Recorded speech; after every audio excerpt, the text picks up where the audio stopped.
ఈ కాలం పోరగాన్లకు ప్రేమ అంటే మస్తు ఈజీ అయిపోయింది. 4 సార్లు మాట్లాడితే ప్రేమ అనుకుంటాండ్రు.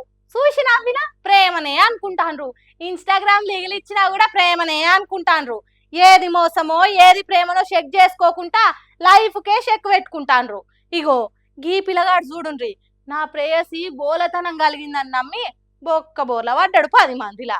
తెల్లనివన్నీ పాలని నల్లనివన్నీ నీళ్ళని అనుకున్నా గనుకే కుమిలిపోతున్నా అన్నట్టు కుంపటి తీరుగా కుమిలిపోతున్నాడు ఈ పిల్లగాడు. పెళ్లి చేసుకొని మీద చెయ్యేసిండు గాని ముఖంలో పెళ్లి కల లేదు. మాడముఖం పెట్టుకొని మసిలిపోతున్నాడు పాపం. మరి ఏం కష్టం వచ్చింది పెళ్లి పిల్లగానికేనంటే పుస్తకట్టించుకున్న ఆమెకు ఇంతకు ముందే పెళ్లయి ఇడుపు కాయదం అయిందట. 32 ఏండ్లున్న ఈమెకు ఓ బిడ్డ కూడా ఉన్నదట. 22 ఏండ్లున్న నేను 32 ఏండ్లున్న ఆమెను పెళ్లి చేసుకోవాల్సి వస్తున్నది. అది కూడా ఓ పిల్ల తల్లిని అని ఏడుపు ఒక్కటే తక్కువ ఉన్నది తమ్ముని ముఖంలో పాపం. మరి పోయి ఆ కంపలు ఎందుకు ఇరికిండు అని అంటే ఈ ఏడు మాటలు కలిసినాయేమో గాని పిల్ల తల్లి పిల్లగాంతో తీయటి మాటలు మాట్లాడిందట. ఇక మనోడు కూడా మాటలకు బెల్లం చక్కెర తేనె కలిపి తీయదనం పెంచిందట. ఇంకేమున్నది మంచి ముహూర్తం చూసి ఓ రాత్రిపూట చిమ్మ చీకటి ఇంటికి రమ్మన్నదట. బర కొడుక నన్ను ఇంటికి పిలిచింది అని పిడికిలి బిగబట్టి సంబురం కొద్ది బల్లలు గుద్దిండి కావచ్చు. పిక్కల్లోయంగా ఒక్కటే ఉరుకుడు ఉరికిందట. తలుపులు తీసి ఇంట్లోకి పోయి బేడం పెట్టుడే ఆలస్యము. చుట్టాలు చుట్టుపక్కల జనము రౌండప్ చేసి కన్ఫ్యూజ్ చేసిరట.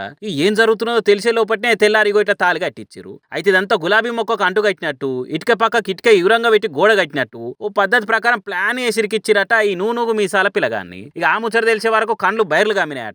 వామ్మో ఎంత తెగిచ్చారా మీరు అన్నట్టు పరిశాన్ అయినట. అందుకే పిల్లగాడు మాడు ముఖం పెట్టిండు. పిల్ల తల్లి పెళ్లైతున్నందుకు సంబరంగా నవ్వుతున్నది. బీహార్ రాష్ట్రం ఖగారియా జిల్లాలో జరిగింది ఈ పిల్లగాని ఇరికిచ్చిన ముచ్చట. నితీష్ కుమార్ అనే ఈ పిల్లగాడు ఊకోకుండా నన్ను ప్లాన్ వేసి రెడ్ హ్యాండెడ్ గా పట్టుకున్నట్టు చేసి పెళ్లి చేసిర్రు, ఇది పద్ధతి కానే కాదు అని కేసు పెట్టినట. అందుకే పోలీసులు ఎంటర్ అయ్యారు. మరి ఆఖరికి ఏమైతే అనేది తర్వాత చెప్పుకుందాం గారి వారి పిల్ల పిలిచింది కదా అని ఊపుకుంటే పోతే ఎట్లరా? నిజమైన ప్రేమలో నమ్మకం ఉంటది, కానీ నమ్మిచ్చి మోసం చేసే 4 కథలు కూడా ఉంటాయని తెలుసుకోకుంటే ఎట్లరా అని కామెంట్లు పెడుతున్నారు ఈ ముచ్చటరికైన పబ్లిక్. మరి మీకేమనిపించింది నితీష్ కుమార్ ముఖం చూస్తే అనేది కామెంట్లు పెట్టురు మర్చిపోకుండా.